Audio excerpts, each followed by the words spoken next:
People assume that doing well in school, especially law school, comes down to being smart. And yes, that helps. But that is not the deciding factor. What matters more is showing up consistently, managing stress, and being able to trust yourself when things get uncomfortable. And that's where the Army comes in. The Army didn't really teach me to be smarter. It taught me how to do things differently. And that's what carried over into school. Now, let me be clear. I'm not saying that you need to join the Army to be successful academically. I'm simply saying that these habits matter and that I learned these habits from the Army.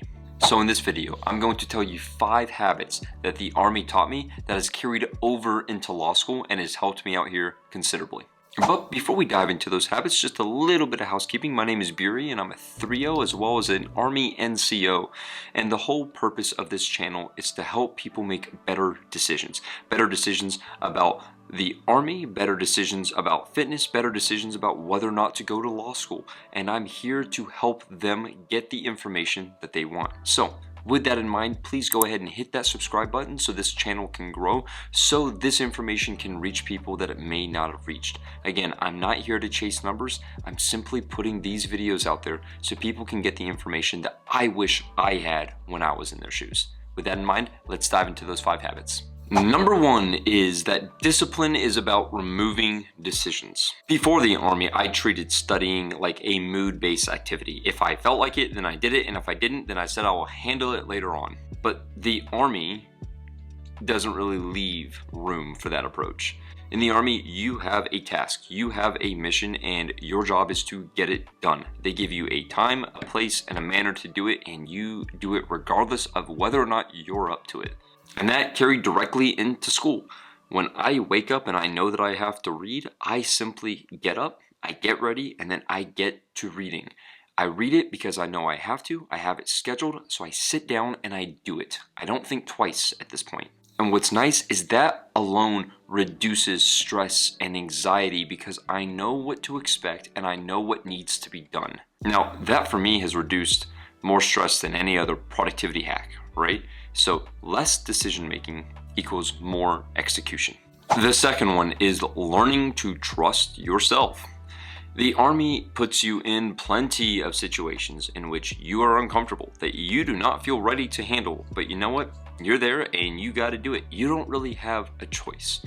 And that is when you fall back on your training, when you fall back on your previous experiences and you execute. You just do what needs to be done. And sure, there are times that you fail, but you learn from those and you make sure that you don't make those mistakes again the next time.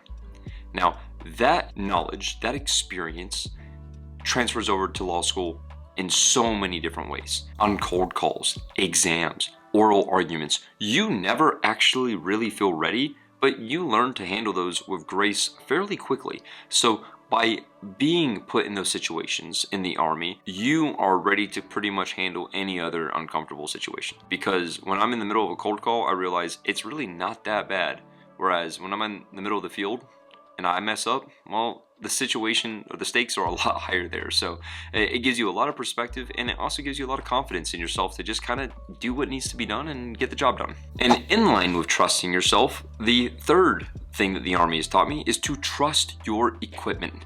This is something that everyone going through basic training learns pretty quickly when they rappel down the wall and they get put into the gas chamber.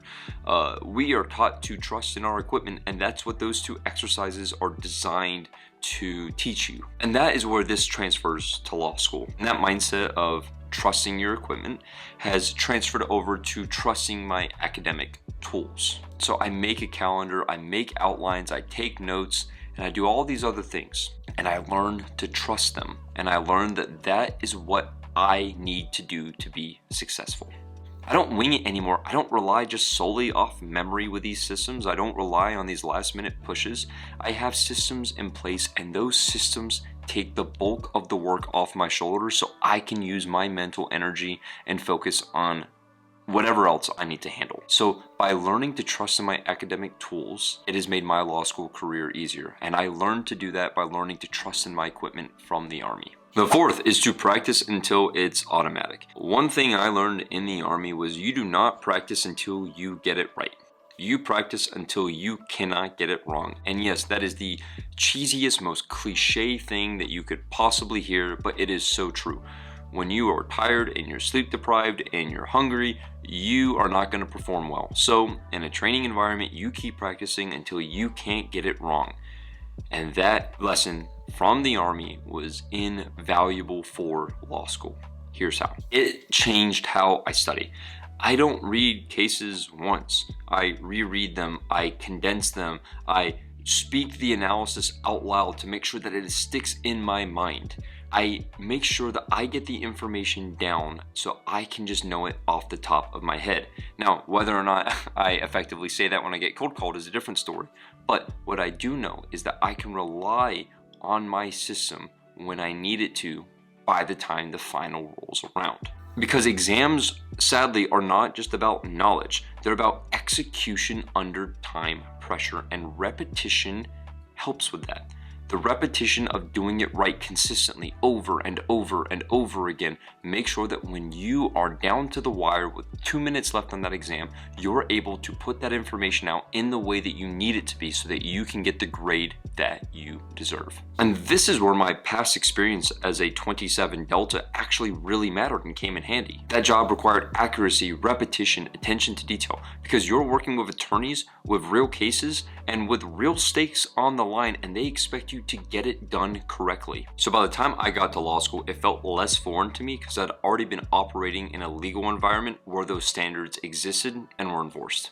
And fifth is that the leadership that you learn in the Army carries over more than you think. Now, leadership in the Army isn't about being loud or in charge, it's about responsibility. Planning, accountability, following through, all of this translated directly to law school. So group works went smoother, study groups stayed a lot more focused and didn't get off track as often, and deadlines were respected. The leadership in the Army taught me that I do not need to dominate, but rather I just simply need to be reliable.